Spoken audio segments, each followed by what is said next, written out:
some more TMC news. Amy Madigan and John Candy will co-star in the comedy Uncle Buck, currently shooting in Chicago. The story finds Candy left in charge of his young nieces and nephews for a brief and painful period of time. Are you open? You got to be a member to drink here. Member? A member of what? In Mississippi Burning, a bold new film by director Alan Parker, Gene Hackman plays an ex-Southern sheriff. You know, in Thornton, Mississippi, there's a Joy Juice still in every yard. We ain't too interested in your good old Mississippi boy stories, Anderson. You ain't from here no more. Change the scenery. Now an FBI agent, he's come back to investigate a shocking triple murder. You'd kill Frank? I wouldn't give it no more thought than wringing a cat's neck. Get this straight, you ain't never gonna find them civil rightsers down here. Where'd he go? We're gonna be here till this thing's finished. How about you, Deputy? Is that gun just for show? Or do you get to shoot people once in a while? Thanks for the beer. The character has a lot of nice conflicts to him, I think, which always interests me as an actor.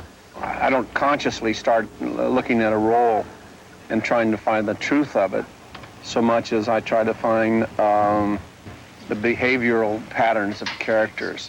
It's a nice house. How long you lived here? I was born here. But my father lost the house in a poker game one night, long time ago. It's a wicked game. Mr. Anderson? It's nice talking to you. Guess I gotta go.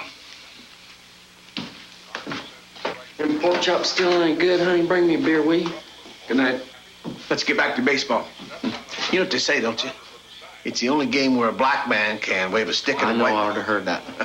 The big thing that people don't realize, I suppose, is that this is what I do. This is not who I am. And people expect me to be a whole different kind of person when they see me because I've done a lot of action films. For instance, the character I played in French Connection, I found that after being in the streets of New York 3-4 months, that guy was starting to be a part of me in a funny way. I started thinking that I was bad. And I found myself walking down the street one night in not too good of an area by myself, and I felt quite comfortable.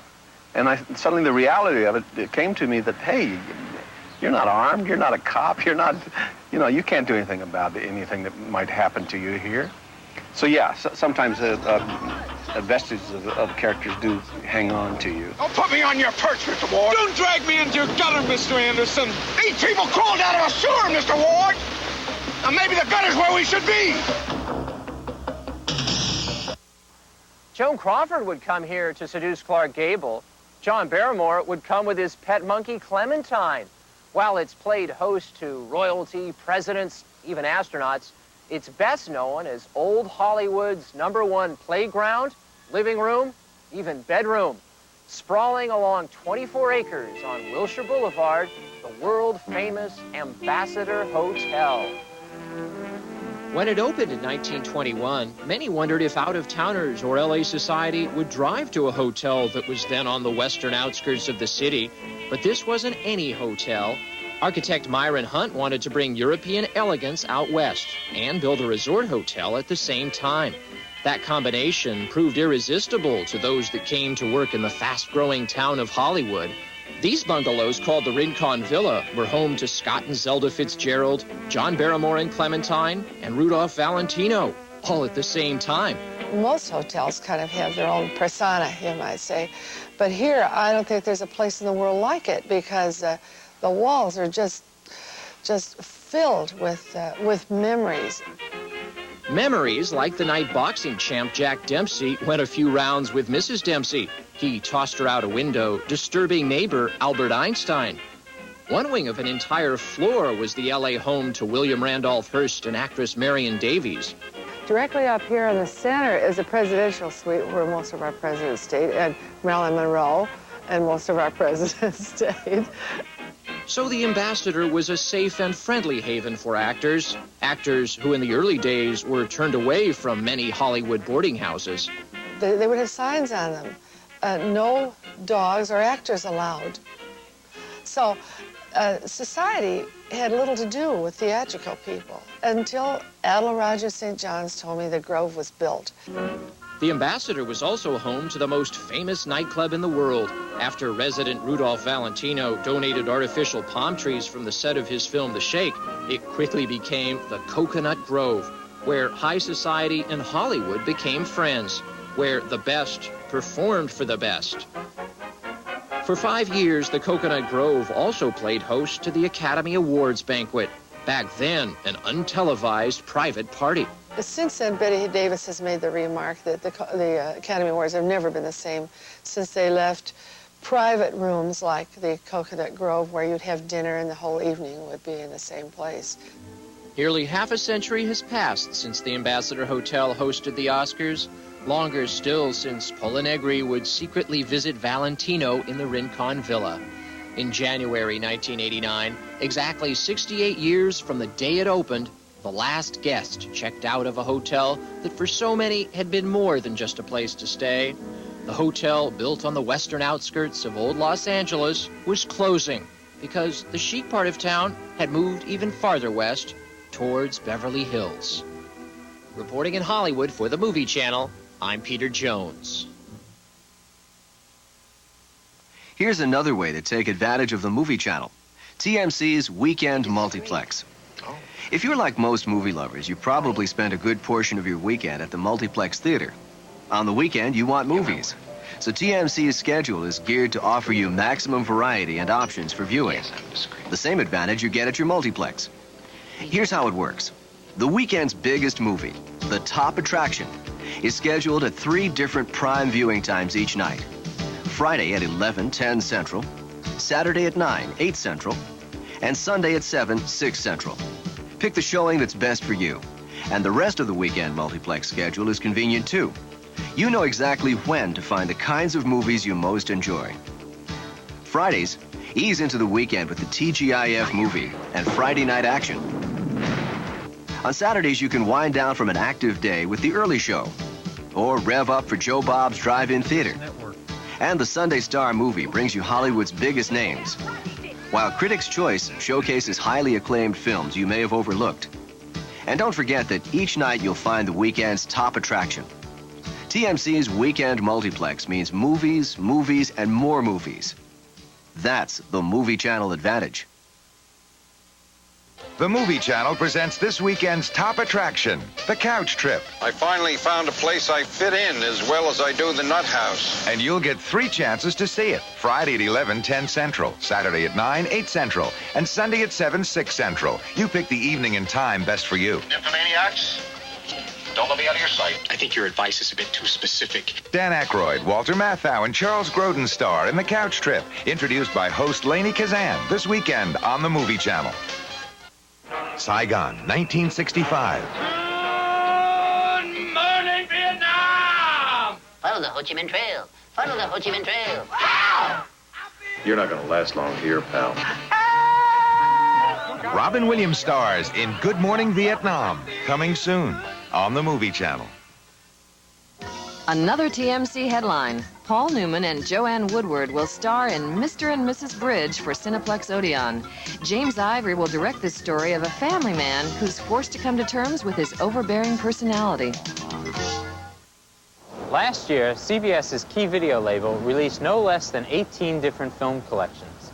These included the films of Betty Davis, Humphrey Bogart, Henry Fonda, James Stewart, and Shirley Temple, just to name a few. And this year, they plan to release 20 more collections. The first is perhaps the most unusual, for the star is a fictional Chinese character who's been played by no less than 9 different actors. Have you figured it out? One actually came from Sweden and another from Missouri. Have you figured it out yet? And this character traveled wide and far, all over the world, and did wild and strange things. Have you figured it out now? It also occurs to me, Senor Chan, that these clues make an interesting grouping, as if they were carefully placed there. Don't you agree? Most thoughtful observation. Clues arranged carefully to throw police off right trail. That makes the murderer a professional. I don't believe that's necessarily the logical conclusion, Jimmy. The murderer may or may not be a professional. But one thing is sure. He or she is extremely cool-headed, cold-blooded, and very stupid. And whether you were around to see Charlie Chan in the theaters or on television at 4 o'clock in the morning like I did, we all watched them. And now 7 of Charlie Chan's films are being released, all with unique packaging. The case is presented, clues are given, suspects are introduced, and you have a chance to see if you can beat Master Chan at his own game. Please. Oh, Pop. Pop. Why does Offspring imitate outboard motor? Fletcher's body, gone, disappeared. Somebody's taken it. Mr. Fletcher's body, like missing part of automobile not far away. Go back. Make intensive search. One of the next collections from Key Video to be released later this year also stars CC. No, it's not more Charlie Chan. Have you figured it out yet?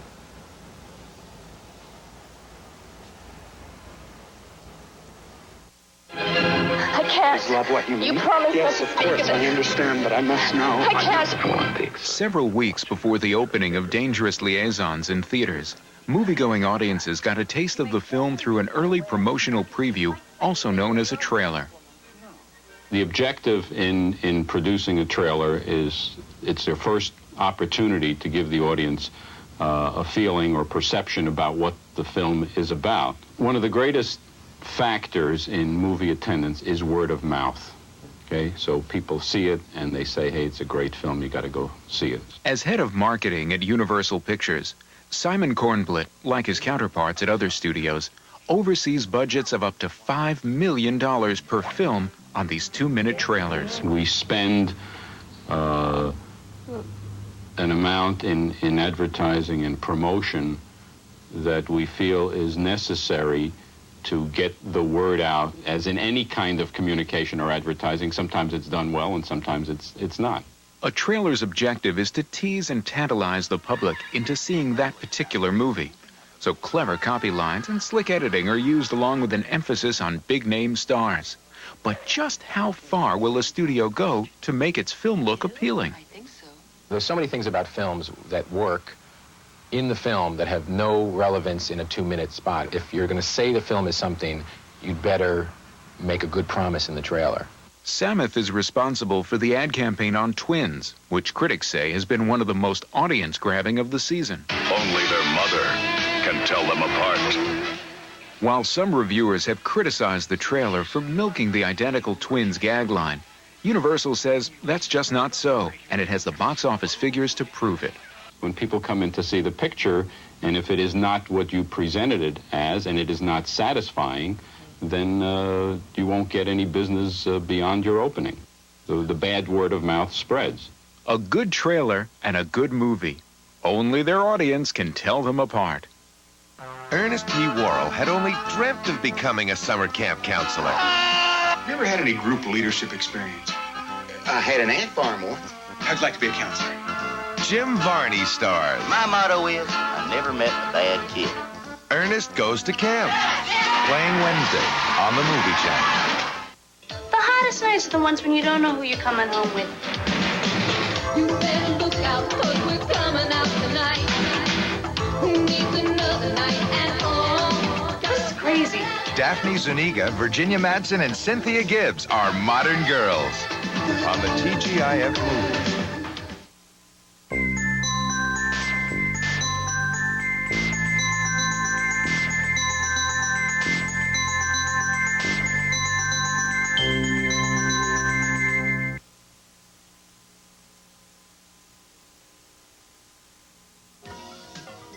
Some TMC news for February 20th.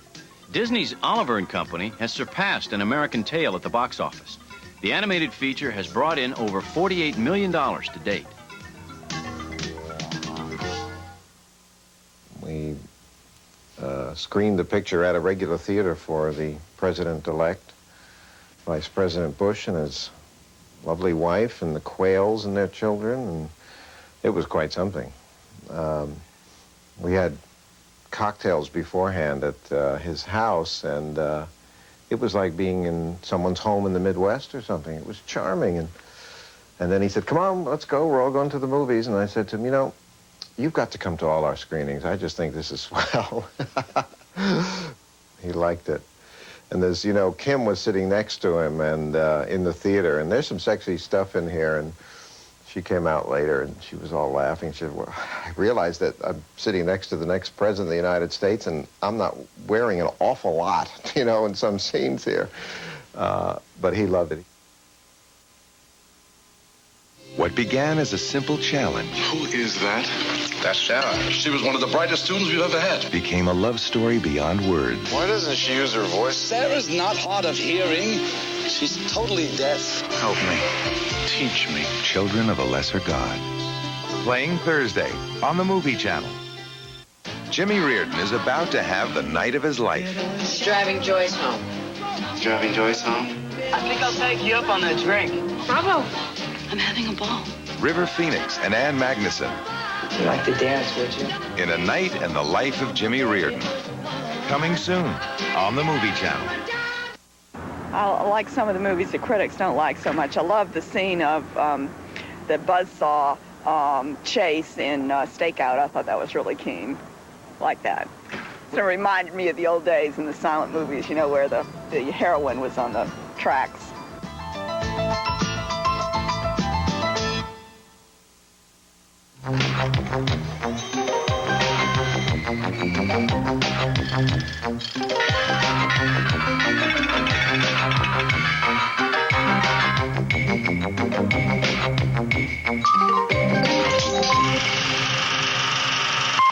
Hello again. Welcome to another edition of the Movie Channel's Short Film Showcase. I'm Robert Osborne. This time we have a documentary that's a love story, but it's not your usual romance. For those of you who say that life begins at 30 or 40 or even 50, think again.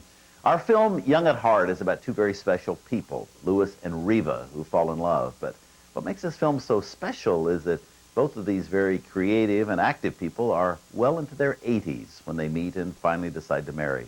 It's a touching look at a side of old age that we don't see very often.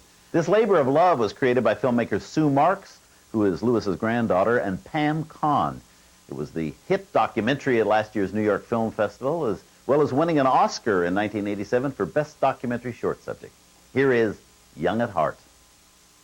It just proves that it's never too late.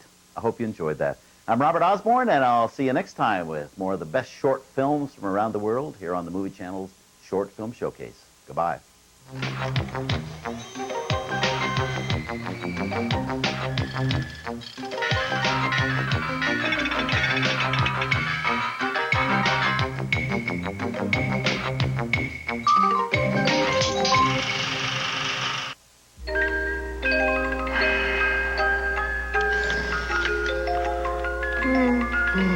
Mm.